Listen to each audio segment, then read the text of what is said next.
Hi, my name is Dr. Tim, and before we get started today, I would like to spend just a few minutes discussing how we might be able to help you today.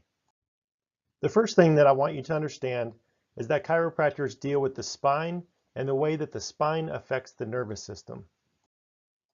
If we look at the nervous system for just a moment, the brain and the body communicate with one another via the spinal cord and the nerves that exit the spine and then branch into smaller and smaller nerves. Your brain acts as the command and control center. It coordinates all of the various functions that occur throughout your body by sending messages down your spinal cord and out your nerves. Then the body sends messages back to the brain, telling the brain what is happening at any given moment. If your nervous system is working properly, then your body will have good function. And by good function, I mean that your brain, muscles, joints, and organs function optimally. This good function leads to a state of ease or balance in your body, which naturally leads to good health. In order for your nervous system to function properly, your spine must function properly. Your spine is made up of 24 bones that stack on top of each other to create the spinal column. Each of those bones must maintain normal alignment and mobility in order to have a healthy spine and nervous system. If there is a loss of normal alignment and mobility in the spine, we call that a subluxation. Subluxation can cause two distinctive problems. First, over time, the spine will begin to degenerate into a condition called spondylosis or spondylarthritis. This is a process that generally takes years or decades to show up in the form of symptoms, but research shows that it takes only about 2 weeks for this process to begin. Spinal arthritis is characterized by pain that comes and goes, is usually worse in the morning or after being sedentary for a while, and joint stiffness. Second, subluxations may cause interference in the communication between the brain and the body, much like static on a cell phone. Subluxations may cause dysfunction in your brain, muscles, joints, and organs. This dysfunction leads to a state of dis-ease or imbalance in the body.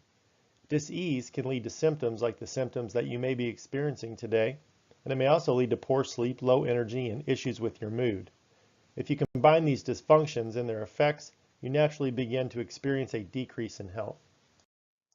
So to be clear, the only thing that a chiropractor does is locate and correct subluxations by means of a specific spinal adjustment so that your brain, muscles, joints, and organs can function better, which help you to feel better, heal better, and actually become healthier.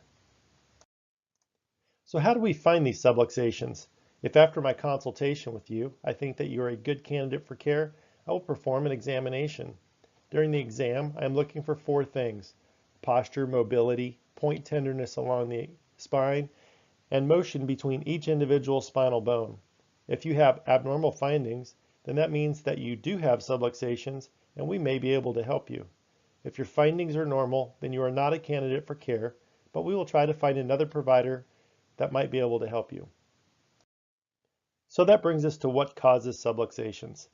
The answer is stress, or to be more precise, it is excessive stress. Stress can come in many forms. Car accidents, sports injuries, slips and falls are traumatic causes of subluxations, but we generally find more mundane stressors like excessive sitting, chronic poor posture, or overuse at your job or hobby to be more common things that people generally don't think about. Even being born can cause a subluxation to form, especially if the doctor uses forceps or otherwise forcefully removes the baby from the birth canal. Poor diet, smoking, and emotional stress from relationships, work, and school pretty well round out the more common stressors that we see causing subluxations in our office. And now you know the basic principle behind how chiropractic has been able to help so many people with so many different health problems throughout the years. So thank you for watching this video, and someone will be in to help you in just a moment.